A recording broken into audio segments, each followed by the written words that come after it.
कानों में ईयरफोन डाल लीजिए और कुर्सी की पेटी बांध लीजिए, क्योंकि आज हम उस महा रजिस्टर की बात करने वाले हैं जिसमें 140 करोड़ भारतीयों की किस्मत दर्ज होने वाली है। नमस्कार, मैं हूं आपके साथ आदेश सिंह राठौर, योजनाओं से जुड़ी जानकारी देता हूं। देश के सबसे बड़े सर्वे पर यह हमारी खास वीडियो है। आज बात होगी उस दस्तक की जो जल्द ही आपके दरवाजे पर सुनाई देगी। नहीं, ये कोई सेल्समैन नहीं है और ना ही चंदा मांगने वाले लोग हैं। ये वो लोग हैं जो ये तय करेंगे कि अगले 10 साल तक आपके इलाके में सड़क बनेगी या नहीं, या आपके घर तक पानी पहुंचेगा या नहीं। हम बात कर रहे हैं डिजिटल जनगणना की, यानी डिजिटल सेंसस की। शुरुआत कर लेते हैं। देखिए, फौज तैयार हो गई है, यानी कर्मचारी तैयार हो गए हैं, बस आपके घर तक पहुंचने की देरी है। देखिए, ये कोई छोटा मोटा काम नहीं है। पूरे देश के हर घर, हर झोपड़ी और हर ऊंचे अपार्टमेंट तक पहुंचने के लिए सरकारी कर्मचारियों की एक भारी भरकम फौज तैयार की गई है। हजारों लाखों लोग मैदान में उतारे गए। खास बात यह है कि इस बार ऑफलाइन काम पर भी उतना ही जोर है जितना डिजिटल पर। इन कर्मचारियों को बाकायदा ट्रेनिंग दी गई है ताकि जब वो आपसे सवाल पूछे तो ना आपसे गलती हो और ना उनसे डेटा एंट्री में कोई झोल हो।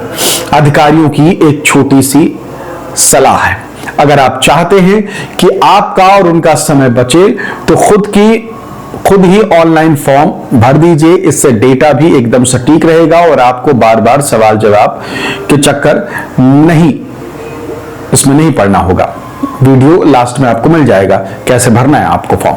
हाँ, खुद मत भरिएगा, अपने पड़ोस वाले शर्मा जी या वर्मा जी को जरूर बता दीजिएगा। जितना ज्यादा ऑनलाइन काम होगा, देश का डेटा उतना ही स्मार्ट होगा। कैसे भरना है, मैंने इस पर वीडियो बनाया है, आपको लास्ट में मिल जाएगा।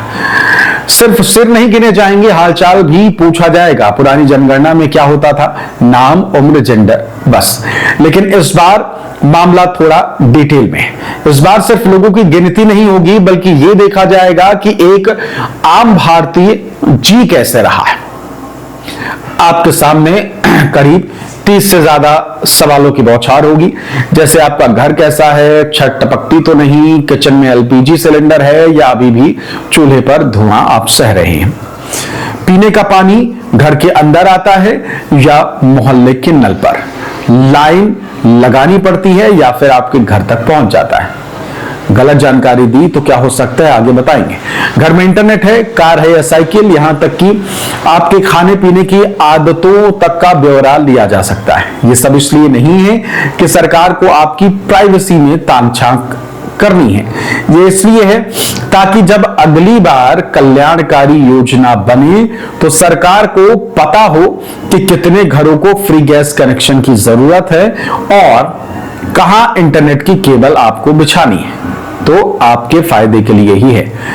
अब आते हैं कानून का डंडा और आपकी जिम्मेदारी। अब आते हैं उस हिस्से पर जो थोड़ा कड़क है। कुछ लोग होते हैं होशियार जो सोचते हैं कि मैं क्यों बताऊं, मैं तो सही जानकारी दूंगा नहीं, गलत बताऊंगा। तो भाई साहब थोड़ा रुकिए और जनगणना अधिनियम 1948 की धाराओं को समझ लीजिए। जी हाँ, 1948 की धारा क्या है वो समझिए। साफ साफ आपको बता देते हैं कि आप जनगणना अधिकारी को सही जानकारी देने के लिए कानूनी रूप से बाध्य हैं, लीगली बाउंड हैं। जवाब देना अनिवार्य है, आप मना नहीं कर सकते। अब घर में एंट्री का क्या हिसाब है। जनगणना अधिकारी को अपने परिसर में जाने की अनुमति आपको देनी होगी, मतलब कि ऐसी जगह जहां बैठ के बातचीत हो सके। गलत जानकारी का हर्जाना भी भुगतना पड़ सकता है। अगर जानबूझकर झूठ बोला या काम में अड़ंगा डाला तो जुर्माना भी लगेगा और गंभीर मामलों में 3 साल तक की जेल भी हो सकती है। गंभीर ऐसा कभी हुआ नहीं, लेकिन ऐसा हो सकता है। ठीक, सीधी बात है, अगर आप गलत डेटा देंगे तो आपके इलाके की सही तस्वीर सामने नहीं आएगी। फिर बाद में ये शिकायत मत करना कि हमारे यहां तो सरकारी सुविधाएं आती ही नहीं, सड़क बनी नहीं, पानी की दिक्कत है। क्या किसी को अब तक जेल हुई है इसके कारण? जनगणना अधिनियम के तहत सजा का प्रावधान बहुत कड़ा है, लेकिन व्यावहारिक रूप से सामान्य नागरिकों को जेल भेजने की स्थिति नहीं आती है। सरकार आमतौर पर जुर्माना लगाने या अनुशासनात्मक कार्रवाई करती है।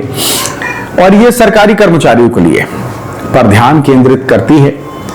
हालांकि यह कानून में एक वैधानिक अपराध है और यदि जानबूझकर डेटा के साथ छेड़छाड़ की जाती है तो कानूनी प्रक्रिया के तहत सजा तो हो सकती है, लेकिन अब तक यहां तक स्थिति पहुंची नहीं है इतने सालों में, यानी जब से देश आजाद हुआ। अब बात करते हैं सबसे बड़े प्रदेश की, उत्तर प्रदेश की भी। आधे सफर के बाद अब बात करते हैं उस सूबे की जिसकी चर्चा के बिना भारत की कोई भी गिनती पूरी नहीं होती, उत्तर प्रदेश। यूपी जैसे विशाल राज्य में जहां की आबादी दुनिया के कई बड़े देशों से ज्यादा है, वहां जनगणना का मतलब है एक प्रशासनिक महाकुंभ। उत्तर प्रदेश के हर जिले, चाहे वो पश्चिम का नोएडा हो या पूरब का बलिया, वहां की विविधता को इस डेटा में समेटना एक बड़ी चुनौती है। यूपी के प्रशासन के लिए यह डेटा इसलिए जरूरी है क्योंकि इसी के आधार पर तय होगा कि आने वाले समय में प्रदेश के एक्सप्रेसवे, मेडिकल कॉलेजेस और राशन की दुकानों का जाल कैसे बिछेगा। यूपी के नागरिकों को भी वही नियम मानने हैं। सही जानकारी दीजिए क्योंकि आपका एक सही टिक आपके गांव या शहर की सूरत बदल सकता है। अब आते हैं एक और हिस्से पर, आपकी गोपनीयता, आपकी निजता का क्या। आप इतनी सारी चीजें बता देंगे तो भाई उसका क्या। अब आप कहेंगे भाई साहब इतना सब बता देंगे तो मेरी प्राइवेसी तो खत्म हो जाएगी ना। सरकार इस पर कसम खाई है।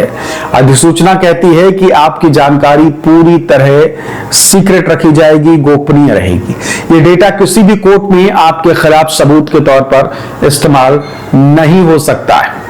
ठीक, कोई भी बाहरी व्यक्ति आपका पर्सनल रिकॉर्ड चेक नहीं कर पाएगा। यहां तक कि स्थानीय रीतियों का भी ख्याल रखा गया है। जैसे कुछ परंपराओं में महिलाओं को नाम बताने में छूट भी मिल सकती है। ठीक, जैसे अक्सर पतियों का नाम नहीं लेती हैं, तो वो वाला मामला है।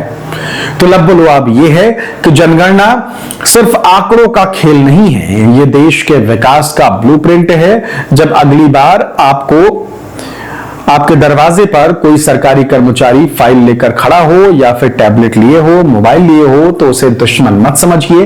वो आपकी और आपके बच्चों की अगले 10 साल की सुविधाओं का हिसाब लिखने के लिए वहां तक पहुंचा है। जिम्मेदार नागरिक बनिए, सही जानकारी दीजिए और हो सके तो डिजिटल इंडिया का हिस्सा बनकर खुद ही फॉर्म भर सकते हैं। बाकी अपडेट्स के लिए जुड़े रहिए, चैनल को सब्सक्राइब कर लीजिए, इस वीडियो को शेयर करके भेज दीजिए। जो ये सोच रहे हैं कि भाई हम गलत जानकारी दे देंगे तो हमारा ऐसा क्या हो जाएगा। साथ ही साथ अगर आप एक अच्छे माइक के इंतजार में हैं तो देखिए ये है DJI का माइक मिनी, ले सकते हैं। 2-2.5 साल से मैं इसका इस्तेमाल कर रहा हूं।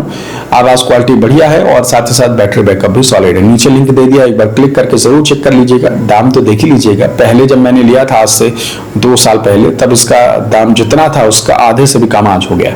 फिलहाल इस वीडियो में इतना ही। बहुत बहुत शुक्रिया, नमस्कार।